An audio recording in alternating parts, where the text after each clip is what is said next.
পৃথিবীর মানচিত্রে একটি দেশের অবস্থান শুধু তার ভৌগোলিক সীমারেখা দিয়ে নির্ধারিত হয় না, নির্ধারিত হয় সেই দেশের কূটনীতি দিয়ে। আর সেই কূটনীতির মুখ হয়ে দাঁড়ান একজন মানুষ, পররাষ্ট্রমন্ত্রী। আজ আমরা কথা বলবো বাংলাদেশের নতুন পররাষ্ট্রমন্ত্রী খলিলুর রহমানকে নিয়ে। তিনি কি সত্যি এই দায়িত্বের জন্য প্রস্তুত? বাংলাদেশের রাজনীতিতে অনেক নেতার নাম আমরা শুনেছি, কিন্তু ডক্টর খলিলুর রহমান সেই ধরনের নেতা নন যাকে প্রতিদিন টিভিতে দেখা যায়।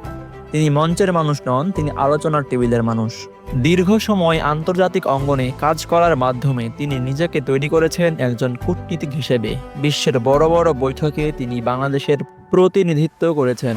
কূটনীতির ভাষা কখনো উচ্চস্বরে বলা হয় না, বলা হয় নীরবে। আর সেই নীরব ভাষার একজন অভিজ্ঞ ব্যবহারকারী হলেন ডক্টর খলিলুর রহমান।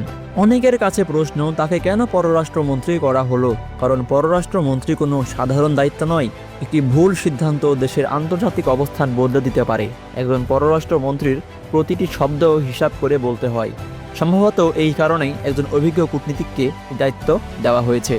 একজন কর্মকর্তা থেকে দেশের প্রধান কূটনীতিক, এই যাত্রা সহজ নয়, কিন্তু ইতিহাসে এমন উদাহরণ নতুন নয়। একজন সফল পররাষ্ট্রমন্ত্রীর সবচেয়ে বড় শক্তি হলো অভিজ্ঞতা। আন্তর্জাতিক অঙ্গনে দীর্ঘ সময় কাজ করার কারণে ডক্টর খলিলুর রহমান এই জায়গায় এগিয়ে। তিনি জানেন কূটনীতির ভাষা, জানেন কখন কথা বলতে হয় আর কখন নীরবে থাকতে হয়। পররাষ্ট্র কর্মকাণ্ডে আমাদের জাতীয় স্বার্থ পাই পাই করে বুঝে নেব, এই ব্যাপারে this is our red line. কিন্তু পররাষ্ট্রমন্ত্রী হওয়া শুধু কূটনীতিক হওয়া নয়, এখানে দরকার রাজনৈতিক বাস্তবতা বোঝার ক্ষমতা, দরকার কঠিন সিদ্ধান্ত নেওয়ার সক্ষমতা। সমর্থকদের মতে একজন পেশাদার কূটনীতিক হওয়াই তার সবচেয়ে বড় শক্তি।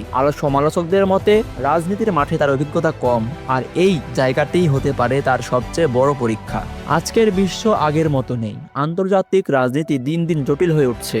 বড় শক্তিগুলোর মধ্যে ভারসাম্য রাখা সহজ নয়। একটি দেশের পররাষ্ট্রমন্ত্রীর জন্য সবচেয়ে বড় দায়িত্ব হলো দেশের সম্মান রক্ষা করা। বিশ্বের দরবারে বাংলাদেশের অবস্থান রক্ষা করা এখন তার দায়িত্ব। এই দায়িত্ব কতটা সফলভাবে তিনি পালন করতে সক্ষম, এখন সেটা দেখার বিষয়। পররাষ্ট্রমন্ত্রী হওয়ার মতো ক্ষমতা এবং যোগ্যতা কি ডক্টর খলিলুর রহমানের আছে? ডক্টর খলিলুর রহমান উচ্চশিক্ষিত একজন ব্যক্তি। সাধারণত আন্তর্জাতিক সম্পর্ক বা সামাজিক বিজ্ঞান সংশ্লিষ্ট বিষয়ে পড়াশোনা করেছেন বলে জানা যায়। আন্তর্জাতিক সম্পর্ক ও উন্নয়ন নীতি বিষয়ে উচ্চশিক্ষা গ্রহণ করেছেন। আন্তর্জাতিক সম্পর্ক, উন্নয়ন বা কূটনীতি সংশ্লিষ্ট বিষয়ে ডক্টরেট ডিগ্রি অর্জন করেছেন। তার যোগ্যতায় বড় অংশ এসেছে বাস্তব কাজের অভিজ্ঞতা থেকে। দীর্ঘদিন জাতিসংঘ ও আন্তর্জাতিক সংস্থায় কাজ করেছেন। কূটনৈতিক আলোচনা ও নীতি নির্ধারণে অভিজ্ঞ। আন্তর্জাতিক উন্নয়ন প্রকল্পে কাজ করেছেন। বাংলাদেশ সরকারের গুরুত্বপূর্ণ দায়িত্বে ছিলেন। পররাষ্ট্র নীতি বিষয়ে বিশেষজ্ঞ হিসেবে পরিচিত। কেন তাকে যোগ্য বলা হয়? ডক্টর খলিলুর রহমানকে যোগ্য বলা হয় কারণ আন্তর্জাতিক অভিজ্ঞতা আছে, উচ্চশিক্ষিত, কূটনৈতিক অভিজ্ঞতা আছে, নীতি নির্ধারণে কাজ করেছেন। ইতিহাসে কিছু মানুষ নিঃশব্দে কাজ করেন কিন্তু বড় পরিবর্তন এনে দেন। ডক্টর খলিলুর রহমান কি সেই মানুষদের একজন, নাকি এই দায়িত্ব তার জন্য খুব বড় হয়ে যাবে? সময়ই উত্তর দেবে। আপনার কি মনে হয় তিনি কি বাংলাদেশের যোগ্য পররাষ্ট্রমন্ত্রী? অবশ্যই জানাবেন। ধন্যবাদ।